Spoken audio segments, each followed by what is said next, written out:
Nuevamente estamos aquí en el curso de Estadística y Probabilidad de la Tecnología en Analítica de Datos, unidad número 4, Introducción a la Probabilidad. Ya vimos todos los temas anteriores, vamos a revisar ahora las técnicas de conteo. En primer lugar, revisemos el principio de la multiplicación. En el ejercicio que hicimos en el video anterior sobre el reto de quién se robó la galleta y los diferentes ejercicios que aparecen en el libro, ustedes muy seguramente revisaron esta ecuacioncita y el principio de multiplicación. Cuando tengo varios eventos y los eventos son simultáneos, es decir, no son excluyentes entre sí, y quiero calcular la probabilidad de que todos los eventos estén ocurriendo al mismo tiempo, tengo que multiplicar las probabilidades. Entonces hago un producto de las probabilidades. Recuerden que en el espacio muestral, la suma de todas las probabilidades me da 1.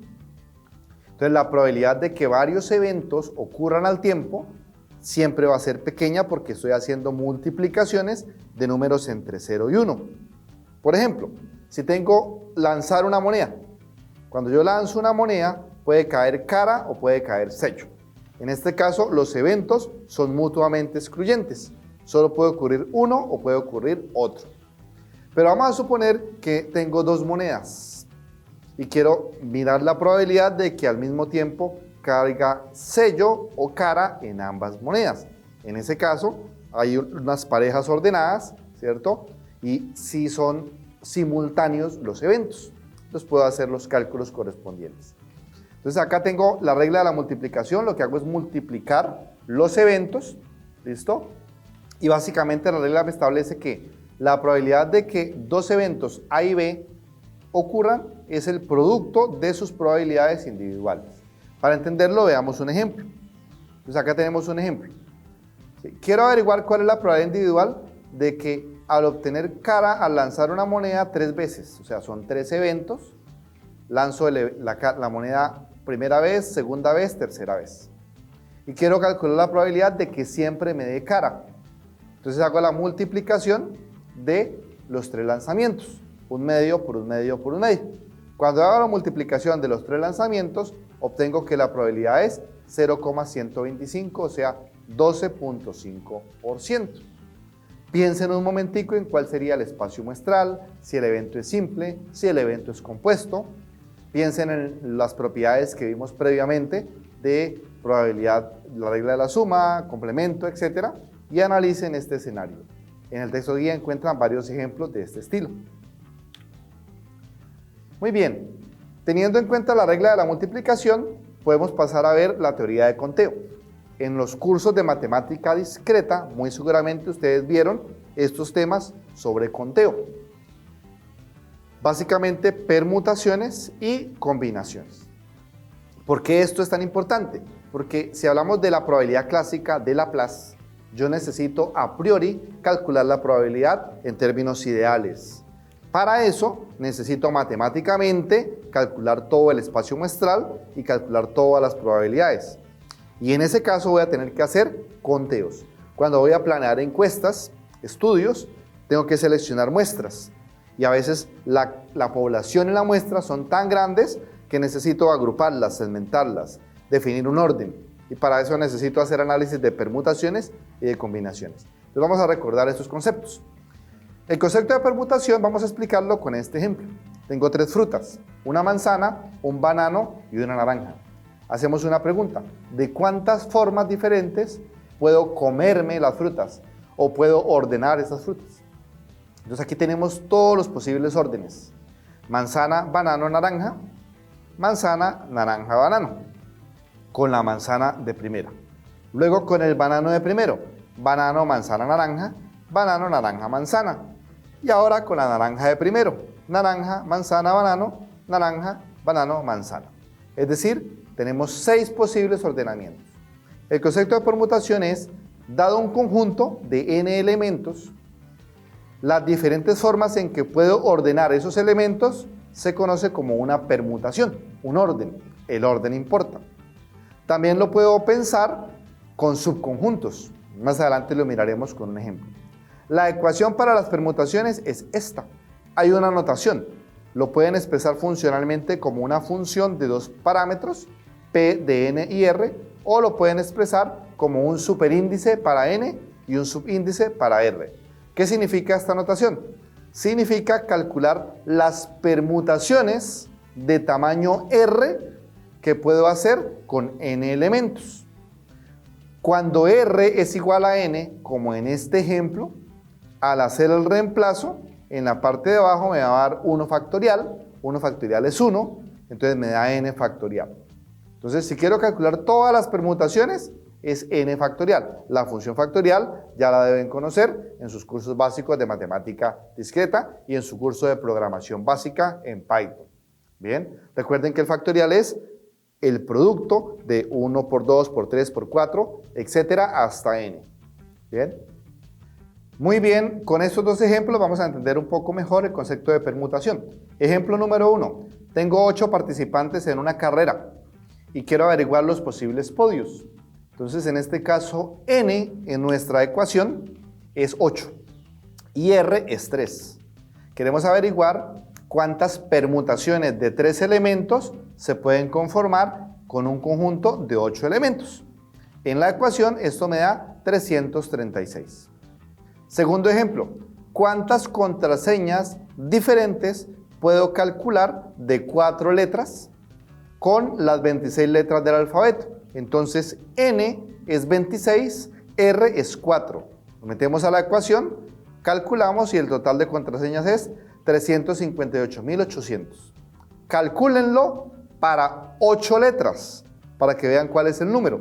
Y ahí entenderán por qué en muchas plataformas tecnológicas les piden contraseñas grandes y por qué entre más grande sea la contraseña, menos probabilidad existe de que me hackeen la contraseña.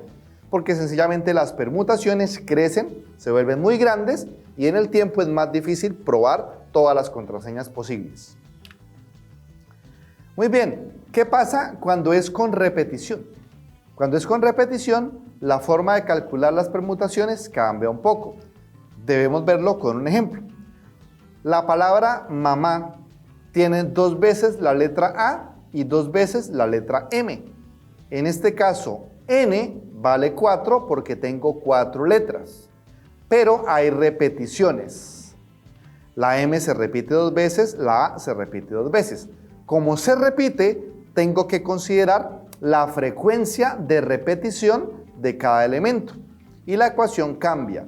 La cantidad de permutaciones se calcula como el factorial del total de elementos completos dividido entre el producto de los factoriales de las frecuencias individuales de cada elemento.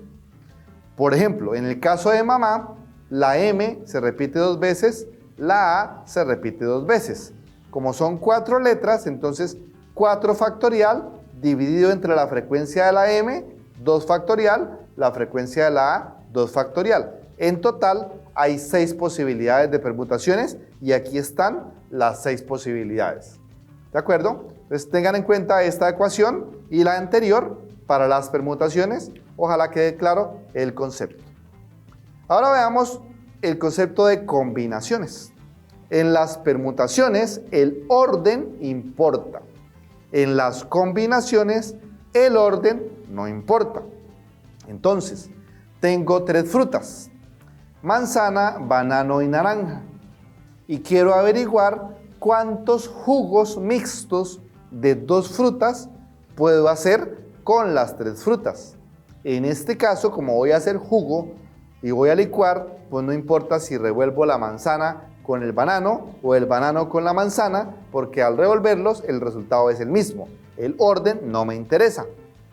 Como lo ven gráficamente, solo hay 3 jugos posibles: manzana banano, manzana naranja, naranja banano. No hay más posibilidades, porque no permito repetición, lógicamente. Entonces, dado un conjunto de n elementos, una combinación de r elementos es un subconjunto, sin importar el orden. El orden no importa. En teoría de conjuntos, las combinaciones son muy útiles porque calculo los subconjuntos. Piensen, por ejemplo, que quiero encuestar 1.000.000 de personas. Y ese 1.000.000 de personas quiero calcular subconjuntos para hacer encuestas grupales. Encuestas en grupos de 5 personas, por ejemplo. Entonces, entre 100 personas hago grupos de 5, calcularía combinaciones. La ecuación es muy similar, C de n y r, igual que en las permutaciones se puede expresar n como un exponente y r como un subíndice, pero cuando ustedes estudiaron matemática discreta, estudiaron el coeficiente binomial y en cálculo también estudiaron el coeficiente binomial. Entonces, este es el símbolo del coeficiente binomial y su ecuación. Con esta ecuación podemos calcular la cantidad de subconjuntos de r elementos dado un conjunto de n elementos. Si aplicamos esta ecuación en el ejemplo que tenemos acá de las frutas, n sería 3, r sería 2. 3 menos 2 me da 1 y r es 2. Entonces nos da 3. Hagan el cálculo mentalmente y en el libro hay varios ejemplos similares. Veamos otro ejemplo. Entonces, tenemos que calcular la cantidad de jugos de 2 frutas que se pueden hacer con 3 frutas, permitiendo repetir fruta. Gráficamente tenemos manzana, manzana, banano, banano, naranja, naranja. Ahora, las combinaciones donde no hay repetición. Entonces, se denota como C' cuando tiene repeticiones y esta es la ecuación. Aquí está el coeficiente binomial, significa que en la ecuación anterior, donde está n, lo reemplazamos por n más r menos 1, desarrollándolo me da esta ecuación. Si introducen esto acá, tendríamos n es 3, r es 2. 3 más 2 me da 5. 5 menos 1 me da 4. 3 menos 1 me da 2. 2 y 2 y 4. Entonces me daría 4 factorial arriba y abajo 2 factorial y 2 factorial. Entonces eso nos da 3 por 2, 6 jugos diferentes. Hagan el cálculo, si quieren a mano, ojalá mentalmente. Veamos combinaciones y permutaciones, cómo se aplica eso en la estadística. Entonces aquí tenemos un escenario. Tenemos un equipo de investigadores que está haciendo una encuesta en una ciudad para 10 familias y queremos analizar las tecnologías que utilizan. Asistentes inteligentes de voz, sensores de temperatura, cámaras, etc. Queremos seleccionar de esas 10 familias, 4 familias al azar. Y tenemos 2 preguntas. Pregunta número 1. ¿Cuántos grupos distintos de 4 familias se pueden conformar?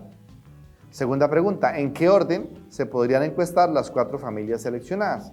La primera pregunta se responde mediante las combinaciones. Entonces, tengo 10 elementos y quiero hacer combinaciones de 4. Es decir, tengo 210 combinaciones posibles, sin importar el orden. Ahora, las 4 familias que selecciono, ¿en qué orden las puedo encuestar? Entonces, como son 4 familias, calculo las permutaciones, me daría 4 factorial. 4 factoriales, 24. Hagan los cálculos internamente. En el texto guía van a encontrar explicados estos conceptos. Pueden buscar en internet, en el material del curso van a encontrar unos vínculos a unas herramientas en línea que son calculadoras de combinaciones, calculadoras de permutaciones que ustedes pueden utilizar. ¿De acuerdo? Pues vamos a dejar hasta acá y vamos a avanzar ahora a la siguiente parte, que es el teorema de Bayes. Los invitamos a que hagan las tareas que están en el libro, pregunten en el chat, en el foro, en los encuentros sincrónicos, para que validen los conceptos. Y vamos ahora a cerrar el curso con el teorema de Bayes y las tareas. Nos vemos entonces en el siguiente video.